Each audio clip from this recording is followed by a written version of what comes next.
ರಾಜ್ಯದಲ್ಲಿ ಹೆಚ್ಚಾಗ್ತಾ ಇರುವಂತಹ ಹಾರ್ಟ್ ಅಟ್ಯಾಕ್ಗಳಿಗೆ ಏನು ಕಾರಣ ಅನ್ನೋದರ ಬಗ್ಗೆ ಚರ್ಚೆ ನಡೀತಾ ಇದೆ. ಅಧ್ಯಯನ ವರದಿ ರೆಡಿಯಾಗಿದೆ.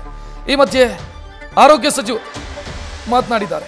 ಕೋವಿಡ್ ಬಂದವರಿಗೆ ಹಾರ್ಟ್ ಅಟ್ಯಾಕ್ ಹೆಚ್ಚಾಗಿದೆ ಅಂತ ದಿನೇಶ್ ಗುಂಡೂರಾವ್ ಮಾಹಿತಿ ಕೊಟ್ಟಿರು. ಕೋವಿಡ್ ಪೂರ್ವ ಮತ್ತು ಕೋವಿಡ್ ನಂತರದ ಬಗ್ಗೆ ನಾವು ಹೋಲಿಕೆ ಮಾಡಿದರೆ ಯಾರಿಗೆ ಕೊರೋನಾ ಬಂದಿತ್ತೋ ಅವರು ಹೃದಯಾಘಾತಕ್ಕೆ ಒಳಗಾಗಿ ಬಲಿಯಾಗುವಂತಹ ಸಂಖ್ಯೆ ಹೆಚ್ಚಿದೆ. ಕೋವಿಡ್ ಲಸಿಕೆ ಇದಕ್ಕೆ ಕಾರಣ ಅಲ್ಲ, ಆದರೆ ಕೋವಿಡ್ ಕಾರಣ ಅಂತ ಆರೋಗ್ಯ ಸಚಿವ ದಿನೇಶ್ ಗುಂಡೂರಾವ್ ಮಾತನಾಡಿದ್ದಾರೆ. ನಮ್ಮ ಜಯದೇವ ಸಂಸ್ಥೆಯ ನಿರ್ದೇಶಕರು ಅವರ ಅಧ್ಯಕ್ಷತೆಯಲ್ಲಿ ಅನೇಕ ಅದರಲ್ಲಿರ್ತಕ್ಕಂಥ ಎಕ್ಸ್ಪರ್ಟ್ಸನ್ನು ಆ ಸಮಿತಿಯಲ್ಲಿ ಸೇರಿಸಿ ಅದನ್ನು ಅವರು ಒಂದು ಸಂಶೋಧನೆ ಮಾಡಿದ್ದಾರೆ.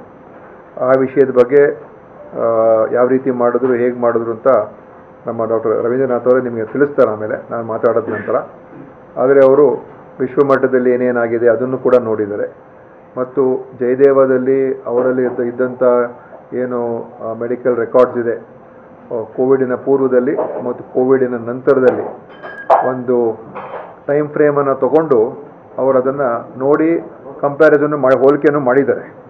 ಸೊ ಆ ಆಧಾರದ ಮೇಲೆ ಇವತ್ತು ಅವರು ನಮಗೆ ಈ ವರದಿಯನ್ನು ಕೊಟ್ಟಿದ್ದಾರೆ. ಈ ವರದಿಯಲ್ಲಿ ಒಂದು ಅವರು ಹೇಳ್ತಾ ಇರ್ತಕ್ಕಂಥದ್ದು ಕೋವಿಡ್ ಬಂದ ನಂತರ ಕೋವಿಡಲ್ಲಿ ಯಾರ್ಯಾರಿಗೆ ಕೋವಿಡ್ ಆಗಿತ್ತು ಅವರಲ್ಲಿ ಸ್ವಲ್ಪ ಮಟ್ಟಿಗೆ ಹೆಚ್ಚು ಈ ಹೃದಯಾಘಾತಗಳು ಮತ್ತು ಈ ಥರ ಒಂದು ಕಾಯಿಲೆಗಳು ಬರುವಂಥದ್ದು ಹೆಚ್ಚಾಗಿರುವಂಥದ್ದು ಕಂಡು ಬಂದಿದೆ. ಕೋವಿಡ್ ಲಸಿಕೆಯಿಂದ ಅಲ್ಲ, ಕೋವಿಡಿಂದ ಅದು ಆಗಿರುವಂಥದ್ದು.